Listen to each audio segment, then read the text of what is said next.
Welcome. This is Imogen Lamport. Welcome to the 16 style types. Let's talk about ENTJ, the what are they called? The standout stylist, the style powerhouse. Just saying hi, Sue. How are you? Just going to try and get Jill on, and then we'll be all good. Sorry, putting my hand in front of the little request button. It's not allowing me to send a message to Jill, but anyway, hopefully she'll be there in a second. She'll be back. She'll be here. Just also going to refresh my screen so I can get it up in front of me on the other way, just because it's good to see. How are we all? So today we're talking about ENTJ. ENTJ has a style all of their own, which is one that is really fascinating and unusual. Hey, there's Jill. I'm adding Jill. Says, let's see if it works today. I live in hope and dreams. Okay, no answer from the live guest. Let me see. It said no answer, so never sure why this happens. We had this problem last time.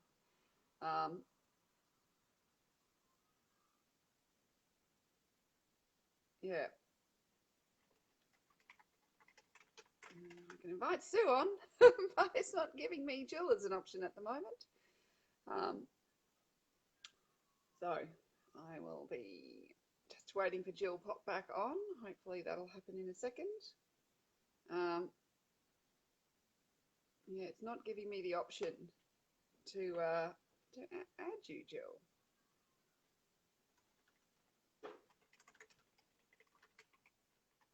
I'm frozen. Sometimes freezing can be to do with internet connection at either your end or my end. I am on yeah, nobody's come up green this time, which is very weird. Can I add Jill? Here we are. I'm going to add Jill now. Adding Jill.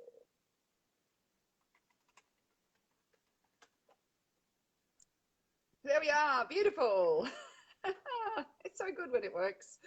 Oh, it is. It is. It has this endless capacity to delight us when it works, doesn't it? It never fails.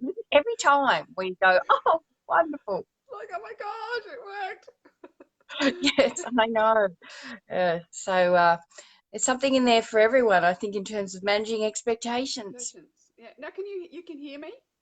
I can. I didn't put my earbuds in because it clanked with all of my accessories. And I was feeling accessories today. So, but if I need to put them in, it's no problem. I got them standing by. I've realised that this doesn't have a microphone. So maybe it's just the iPad microphone that's picking me up. Oh, yeah. Well, can hear you fine. Let me just pull them out and see if it still works or it doesn't give feedback, because I'd rather not wear them if I don't have to. Okay, so can you still hear?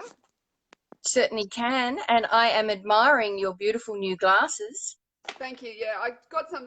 You might see there's a slight yellow sheen to them. They're supposed to be good for computers and, not getting the blue light. So. Right. Okay. All right. Amazing. All these knock-on effects to our, not exactly addictions to screens. I know you're not addicted to yours, but, all these different things we need to accommodate because of our screen life. Yes, physiology too. It's the bad physiology. Gone again. So we are talking ENTJ. I'm going to pop this up in front of me. We haven't had any specific questions about it, so we may as well, like we do each time, talk about why we decided to give the ENTJ the name of the standout stylist, the style powerhouse. Yeah. Well, of all of the 16 style types, ENTJs are often considered the most bold. And this is really interesting because depending on where you are in your style journey, that could be actually new information to assimilate and really accept about yourself. I have worked with many ENTJ women who have spent a lot of time trying to offset their whatever awareness they have about how bold and standout they are. And they do tend to be the kind of women who walk into a room and you notice them. They do command presence. It's this the NT thing. It's true of all NT women. This quest for competence and knowledge, but with the E and the J in there, we have this sort of driving need towards action and this strategic thinking that accompanies it. Both of the extroverted thinking types, ESTJ and ENTJ, tend to be very quick, tend to be very motion oriented. They want to move into efficient action as quickly as possible. You can even hear it in the way I'm talking about it. I was like, I want to get to the point really quickly so I don't annoy them if they happen to be watching this.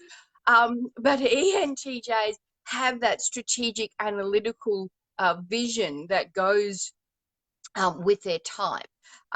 So that's also where they can sometimes, miss a few of the details because they are coming in at that helicopter or 30,000 foot view, but they do tend to be a commanding presence. Yes, you always know when there's an ENTJ in the room. You certainly don't miss them, do you?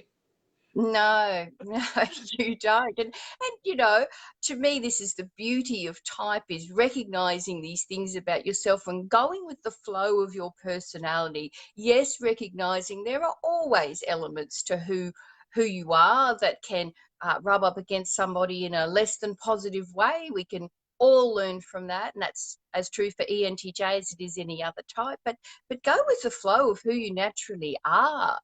There's so many positives to it. Yes, and they're often very charismatic. I mean, that's something I've Mm. noticed about them that you'll often really pick up. They have because they have an inner confidence, and this is one of the things I think many other people can learn from the ENTJ is they have this unshakable inner confidence in a way that the Yeah. rest of us often feel like we're just not worthy. That can be something that many of us deal with. The Mm. kind of the fraud complex. I think that's, Mm. and I know Mm. in Amy Cuddy's book Presence, she talks a lot about that. And she says it's a universal thing that most of us have Mm. this thing where we can feel like a fraud and we're just waiting to be found out.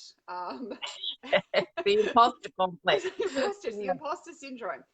And the thing Yeah. I've noticed about my ENTJ friends when I've asked them about this is they just don't seem to have that in the way that most other people do. They do actually have this incredible confidence in themselves. Yeah, So, absolutely. I mean, I with, saw an interview recently with Sam Neill, well known. He's actually a Kiwi, although we claim him. We God, commandeer the Kiwis that we want to here in yeah, Australia, and the he's one successful of them. Kiwis, we take them.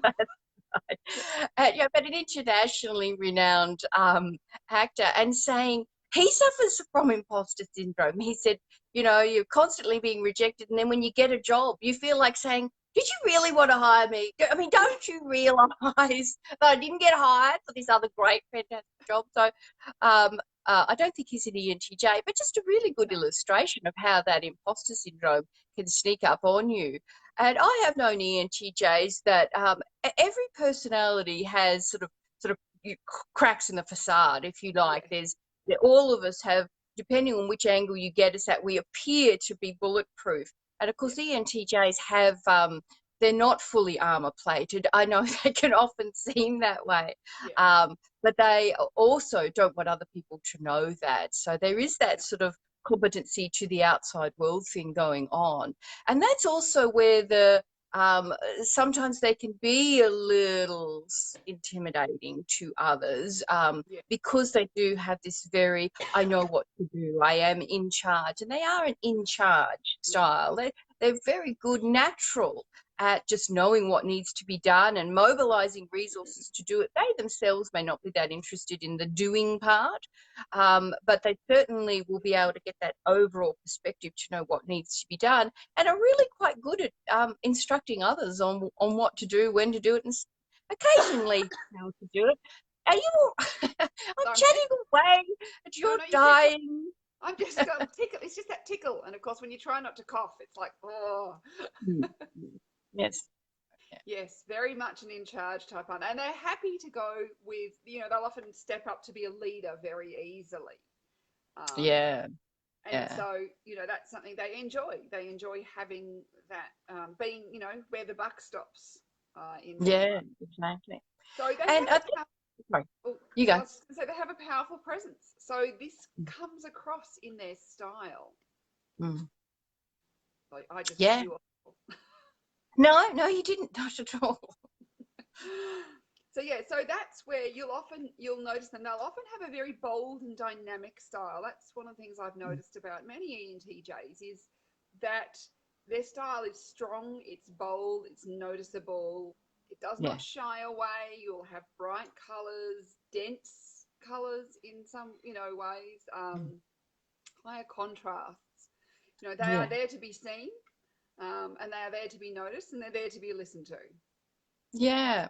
And I think what's interesting about that is that's when their style is really meshing with her personality. I worked with a woman with ENTJ preferences and a very commanding person. She had been a performer, literally had spent the early part of her career on a stage, and then had had a change of career and, written a book and done a variety of other things. And then was drawn back to the stage speaking about the topic that she wrote her book about. You see, this is another recurring theme you tend to see. They tend to be people who become spokespeople in a way because they are often very articulate and often very impassioned about what Yeah, they do. And this woman was aware that she could intimidate people, and to go with her ENTJ personality, she also happened to have quite dramatic coloring. She was quite tall. She was quite statuesque. Now, in our system, we do not correlate physicality and no, psychology. So she could have been any height and had any coloring. She just happened to have all these physical qualities. yeah. And when I met her, she was trying to offset this by wearing pastel colors and Oh, flat shoes and a lot of neutrals. She was a person who didn't suit beige and tan and a lot of those lovely light neutrals. sure. But in a way, she knew she had this commanding presence and she didn't want to scare everybody, which I think showed a great deal Yeah. of It's awareness that she yeah, has this element to her personality. And everything changed in her speaking career and in other elements of her life when she accepted more of this boldness. And I remember meeting her in Brisbane. She was at the convention centre about to speak, and she had this beautiful pair of magenta patent high heels and a short crop pair of black pants, and she had on some fabulous top that coordinated. mm, And it all flowed. There was a congruency to it. It wasn't an outfit that walked up to you and smacked you over the no, head. It wasn't like that. And there are outfits that yeah, it's just so much going on. It just was congruent. It was like she'd embraced this inner power, this boldness, this ability to command, and she was going with it rather than. I mean, I remember when the first time I met her, she was wearing a really soft sort of lime milkshake coloured top with a big bow on the front of it. And it was just, I mean, it was like, this is just so not right.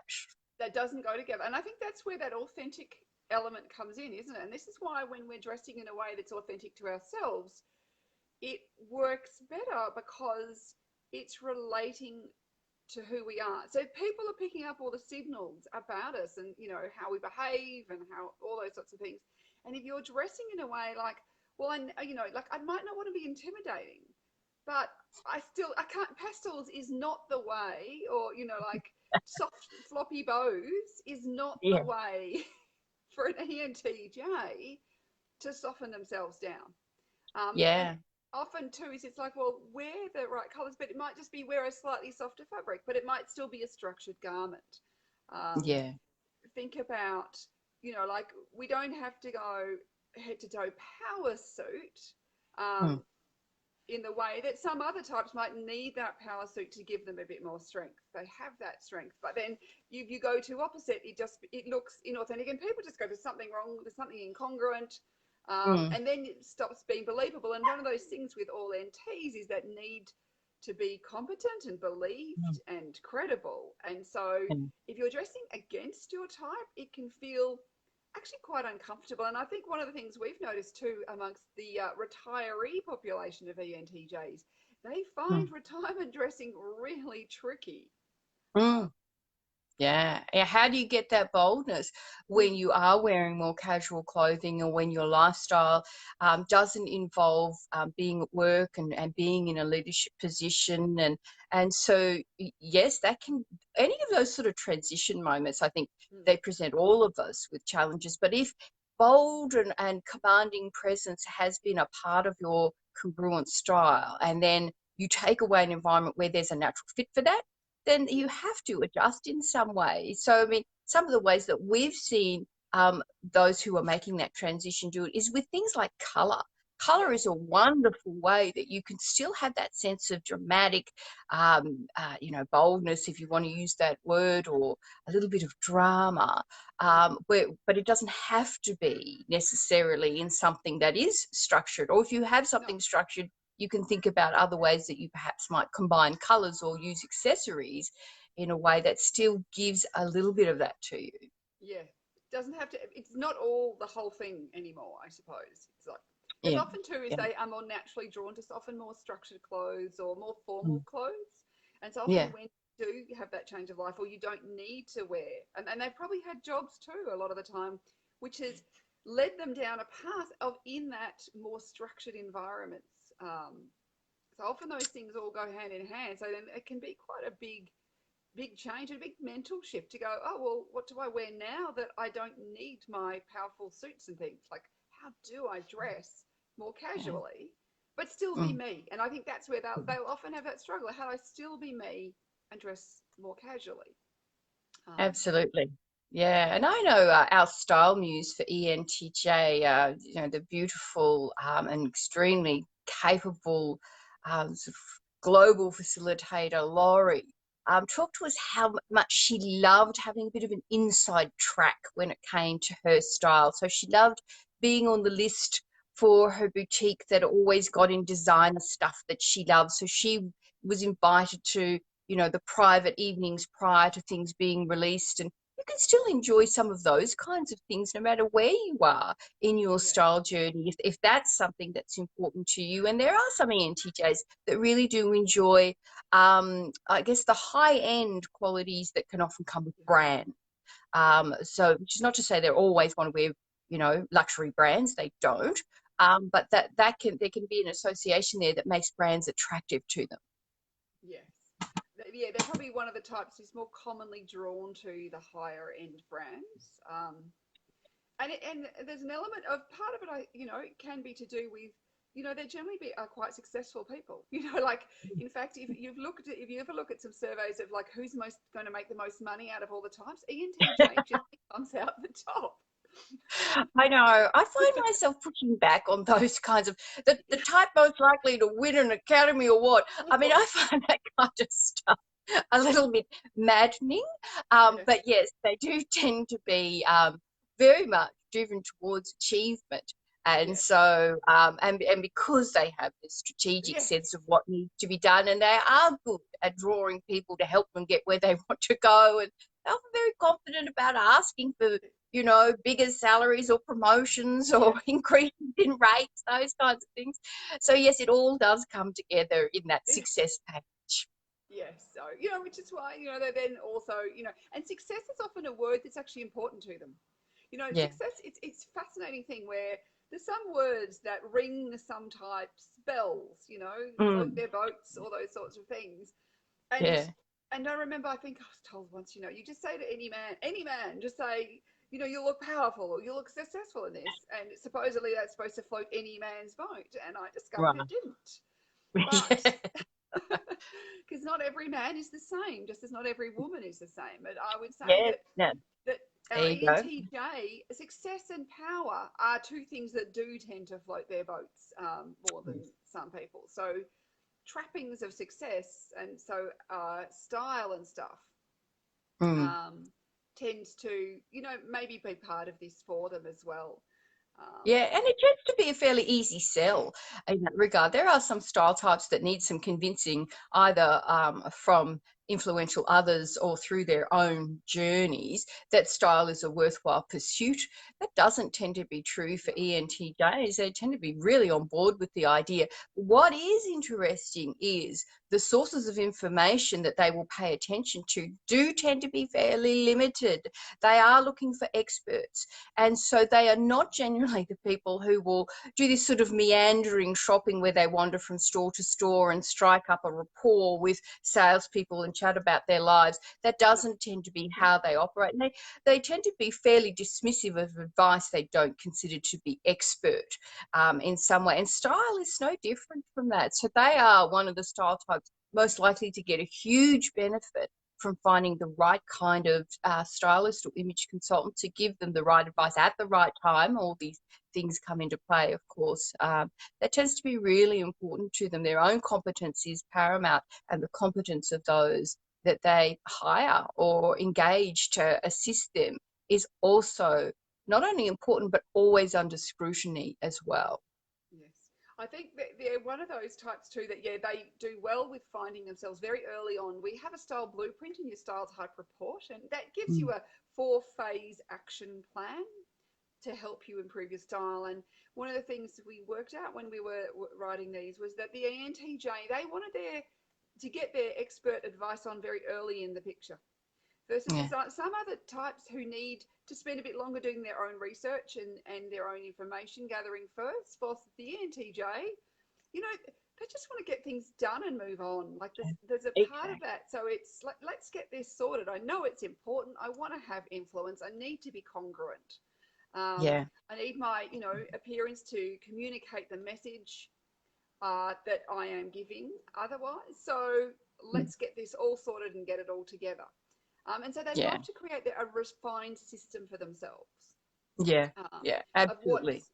what's working for them. And I know, like, unlike some other NT types or even just N types who tend to be more mood dressing, I would say the ENTJ, as for an N type, is less of a mood dresser than many other N types, and that's because their intuition is their secondary function. That's part of it, I would say.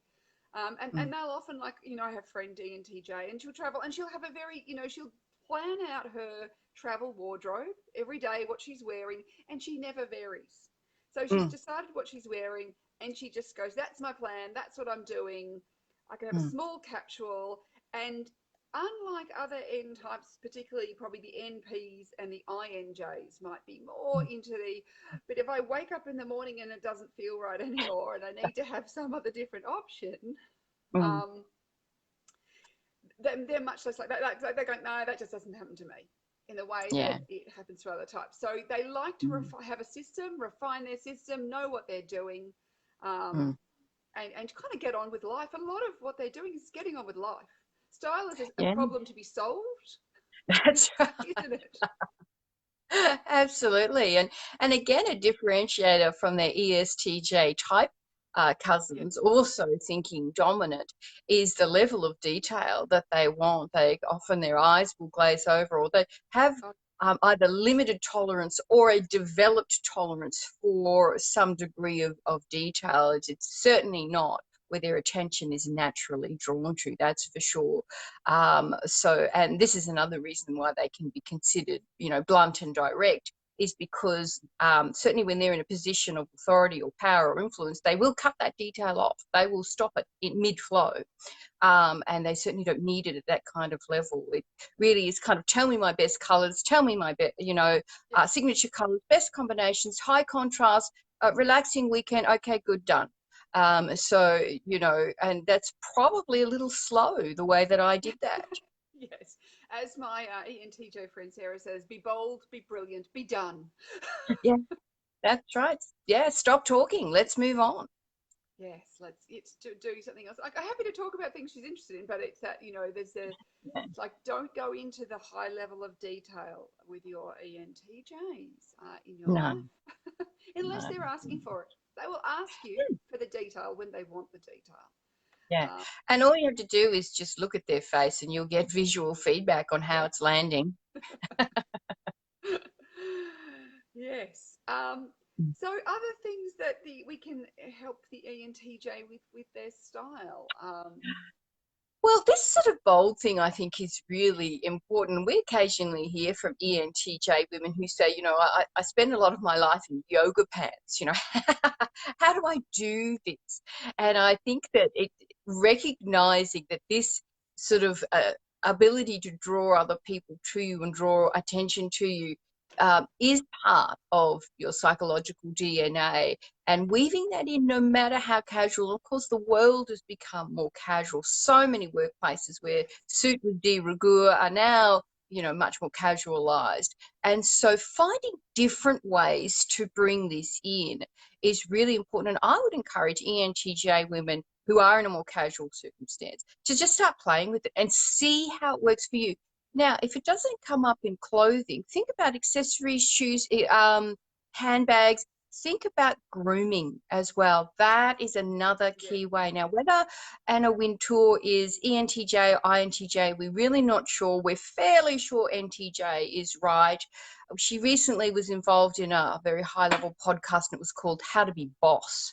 And I thought, why don't you just put ENTJ stamp right on top of that? How to Be Boss. I don't know if she chose that or not, but if she did, I would be leaning in ENTJ perspective. And one of her signature things is her grooming. It's that hair, it's the immaculate makeup. She has a bold lip generally. It's the sunglasses. So there are numerous ways that you can bring this in. And also start to notice what happens when you don't do it, and how that makes you feel about who you naturally are, not what you've developed into or the contextual self that you have to be, not those things. We're talking core self here. That's what style types is all about, is core self. We can all adapt in multiple directions. We all know that. So that's an interesting experiment. Try red lipstick, you know, see how that goes. Yeah. And I think too, there's a great efficiency in the ENTJ. Like that's massively important to them. And so, like, if we just, let's assume we're going to just throw Anna Wintour out there as a ENTJ possibility. She's basically developed herself a uniform. It's a same kind of floral, you know, or pattern frock. She wears a pattern midi frock pretty much every day. In boots in winter, mules in summer. She wears exactly the same necklaces every day. So, I mean, they're apparently $30,000 Georgian Colette necklaces. So she's probably wearing about, she wears 3 or 4 of them, so it's like $90,000 to $100,000 a neck every day. Because hers are, of course, like, you know, vintage, or, you know. The same here. Same here. Antique. I mean, I've got, you know, a Mercedes-Benz around my neck at the moment. But yes, but she wears the same. It's quite fascinating when I've watched movies like the September issue, or there's been a couple of movies that she has been involved in. in. The First Day in May is a good one too. The First Day in May is another one, and in both of them, she's wearing the same necklace the entire way through. It's the same thing day in, day out. The dress changes, but really the hair is exactly the same. The glasses are there. The frock, yes, it'll be a different frock every day, but honestly, you don't even really remember one to the next, because in some ways they're actually very similar. Yeah. And then she chucks some long overcoat. So whether it's a, you know, kind of, you know, a long leather trench or a long, you know, wool coat, but pretty much the same sort of style. Yeah. Day in, day out. And so, that's very efficient. She's got, here's my formula. This is what I do. This is what I wear. This is my brand. Branding, I think, and personal branding, massively important to the ENTJ. People can pick you, like, you know, that's, you know, you don't even need to see the, you know, her eyes to know who she is, sort of thing. So, exactly. Yeah, really good point. So when you contrast against other style types who are looking for greater degree of novelty or originality, or to mix up their look every day. I mean, if you were to think of somebody, another New Yorker, very famous in the style environment, Iris Apfel, I think I'm pronouncing that correctly. One of the things, her consistency is the variability in her look. So we all have something from a consistency perspective, and this is one of the things that ties it to core self. But what that translates into, what that manifests into, is wildly different. Sometimes it's the process of creativity. That's the only Yeah. consistent thing. Or the process of connecting in with values, or how I feel today. Yeah. That's the consistent thing. I love what you're saying there about Anna Wintour and this consistency in the physical look. And you're right, I have actually never noticed, and I've watched several documentaries about her, those two you mentioned, and Yeah. I will, anything that's fashion wise that comes across my space, I watch. I don't think I've ever particularly noticed an item of clothing that she's worn. The overall impression is high end, high quality, beautiful, fits her like a glove. And really what I'm focusing on is her and what she's saying. Yes. But yeah, but it doesn't change much. So it is interesting. So there's a high degree of consistency and efficiency, Yeah. which I think for an ENTJ is very important. So it could be something that if you're struggling, Mm. maybe it's working out. It could be, and I've just actually written a blog post about fashion formula, uniforms versus capsules. Like, they're all little Yeah. ideas. Very And I interesting. think with an ENTJ, finding a formula, you might have a casual formula and you might have a work formula, but probably finding a formula would be a really Yeah. useful thing to do. Um, Yeah. because if you look at it, and the way to do that is to look at your favorite outfits and then go, Mm. how can I break that down into a formula? So take that outfit, break it down to a formula, work out what the Mm. details are, because of course we come from the big picture. We have to get down to the details. Yeah. So it's thinking, okay, let's look at, my 5 favorite outfits, break down the details, see what is the pattern across them, and then go, okay, Mm. that's my formula. How do I do that? And then I can do it every day. Versus when I'm Yeah. trying lots of different things, which can work, some of the, particularly NF types, some of the SF Mm. types can try different things and put them in different ways and can be more than happy doing this. But Mm. it's not efficient in the No. way that the ENTJ efficiency is their driver. Um, Absolutely. Yeah. And that sense of things being streamlined and yeah, just really powering on, and this sort of, I almost think, if they were some sort of vehicle, they would be a sleek speedboat, gliding through the water. There can be a grace about them, but they're moving at a pace, and, there's a streamlined yeah, quality to them. So yeah, having that go beneath the actual items that you're wearing and affect the process of getting there is also excellent advice for ENTJs. yes. So some of their little issues might be things like deciding too quickly, like because they want to Mm. get in and get out. Sometimes it can be, is it going to tick every box that you have? Yeah. That sometimes compromising is not good for ENTJs. Mm. I think that's something, because then you just get dissatisfied. Um, Yeah. and that's something too that, compromising and stuff is something that many types do, where depending on your personal values and stuff too, Mm. what really matters. But often the things that end up languishing in wardrobes are things we've made compromises on, where it's not Yeah. been quite right, for some reason or other. We've brought it home, and then of course, because it's not quite right, you put it on, you take it off. It's never, we're never as happy with it. Yeah. Um, and so it's like that can be something, I think, that particularly for ENTJ, but for many types, can be something just to be aware of. Well, it's Because like that. Sorry, go. I was just going to say, because how many tricks retailers do to make us buy things. That's right. Yeah. But, like we were saying about consistency, Yeah, compromise as a value. I mean, I think all 16 startups would be able to relate to the compromise thing. It's yeah, what you're compromising on. This is a demarker between different style types. Because all of us have some tolerance for what we will compromise on. But, for ENTJs, this sense of quality, and anything that's economically inefficient will be anathema to them as well. mm, So, I bought this because it was a fun trend color, and I was shopping with my daughter, and she said, hey, that lilac trench, it's just so gorgeous on you. Yeah. It's economically inefficient if you never wear it. And so you never need make that kind of mistake again. This is where the formula you were talking about before is just so helpful, because you can whip it out and just have a quick look and do that ticking of every box, because as a big picture type, detail is often where they need to exert conscious effort to make sure they are picking up all that. It's not a natural thing for them. It's generally learned. So making sure you go through that process to make sure you don't have any economic inefficiencies in your acquisition process.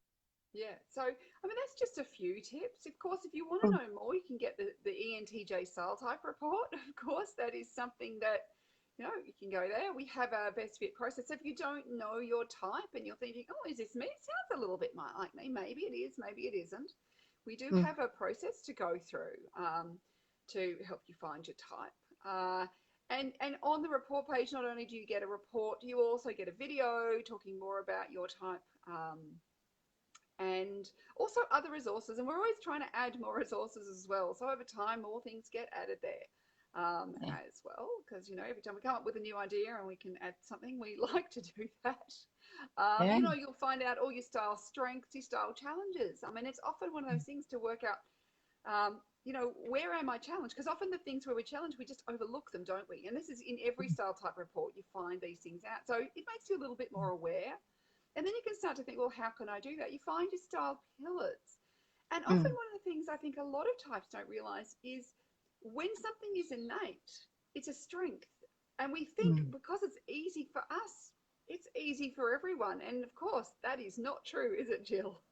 That's exactly right. Yeah, and raising to conscious awareness that which is so innate to you. It's almost like you're talking to somebody about the process of walking. I just do it. Yeah. And so this can be one of the benefits of working through a process like we do in our online program, Your Type of Style, which is taking something that, perhaps you do so well, you just don't even know that you're doing it, how you're doing it. And the other really interesting thing is that it's a strength. We can Yeah. often assume that others either can do it as easily, as effortlessly as we can, or we discount the value of it. We don't think it's that important. I mean, you know what? It's not such a big deal that I can do blah or blah. And oftentimes it is a highly valuable thing that just comes naturally to you. And that's a gift to give to yourself, to Yeah. recognize the things that you are naturally good at. And also to realize that other people aren't good at them. Yeah. Because often it's so easy and innate.